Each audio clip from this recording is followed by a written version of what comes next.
ನದಿಯೇ ನದಿಯೇ ನದಿಯೇ ಈ ರಾಜನ್ಯಾರು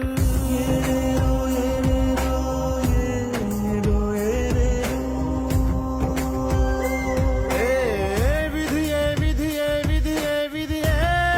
ಈ ವೀರನ್ಯಾರು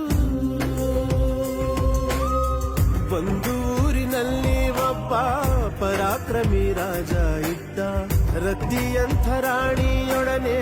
ರಾಜ್ಯಭಾರ ಮಾಡುತ್ತಿದ್ದ ತಾನು ತನ್ನ ಪ್ರಾಣನೇ ಪಣವಾಗಿರಿಸಿ ಕಾಪಾಡೋ ಶಾಂತಿ ದೂತನ